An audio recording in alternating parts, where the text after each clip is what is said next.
What's up, you guys? It's Matt here. So I wanted to take the time to talk to you about scams. Right now is like prime time for scams because the IRS is doing something that they don't normally do.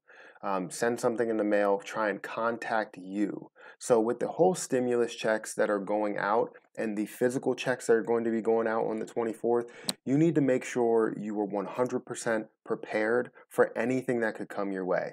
So what I'm going to do is walk through the ways that they are trying to scam you and then also go through some ways that you can avoid these things. And I want to make sure your family is safe financially, and physically, so people don't know your address, they don't know your social security number, they don't know your ID, they don't know all of these things that people can use to steal your identity and also steal your money. So we're going to take some time to go into that, but before I start, make sure you hit the like button on this video and hit the subscribe button for more videos just like this one.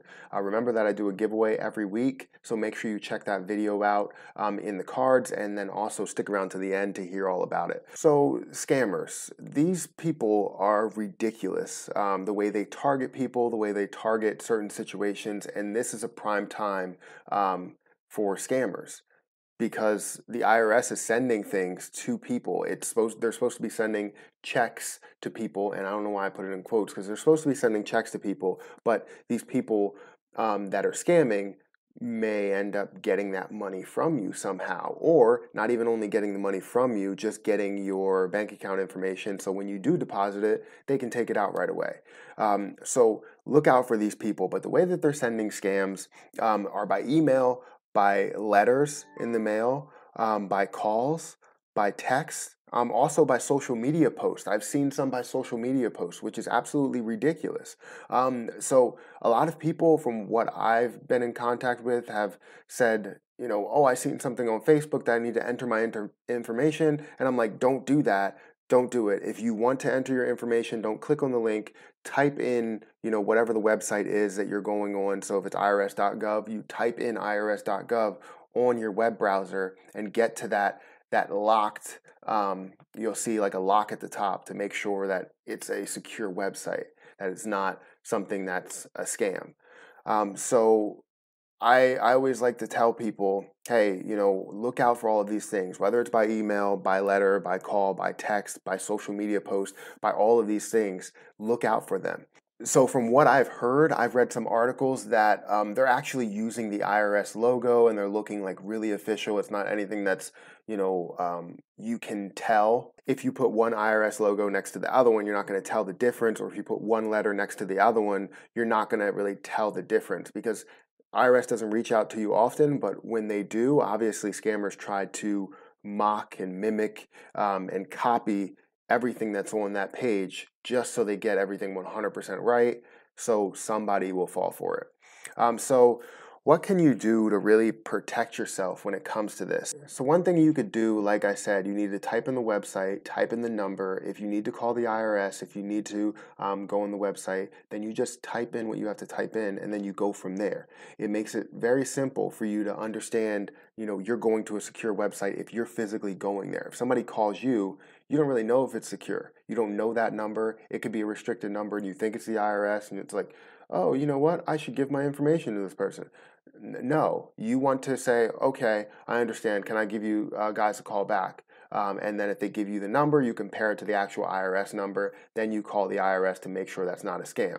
Now the IRS will be busy at this point in time, but still, you need to call the IRS and tell them that there's this scam out there with this number, and they may change their number, but still, you still want to report it.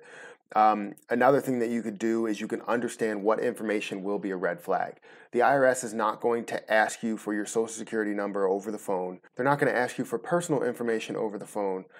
So you want to understand exactly what a red flag is. Once you hear that social security number, give me your social security number, give me your SSN, you need to make sure that you say, okay, can I give you a call back and gather all that information? They'll give you your number, or they'll give you their number, and then you compare it to the actual IRS number. So be aware of that. Also, one thing that you want to do, the last thing that I have on here, the short list, because it's really tough to understand exactly what scammers are going to do, is to look out for people that steal mail.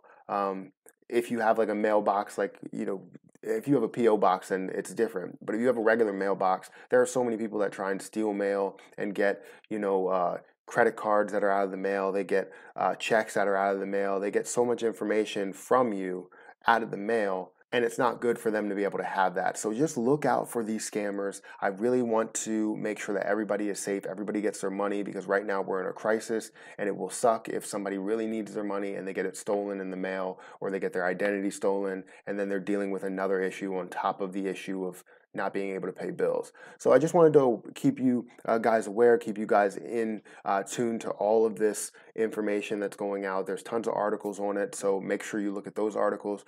But that's all I wanted to talk about here.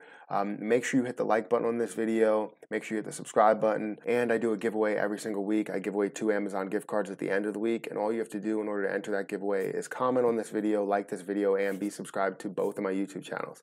This one that you're watching, and then the Perry Experience podcast, where we talk about a bunch of news stories and things like that. That's pretty much it. I just want to let you guys know that I care about you guys. I want you to stay safe and make sure everyone gets their money, because we're in a dire need for money to be able to pay bills and be able to live our lives. So again, like, comment, subscribe, and I'll see you guys in the next video.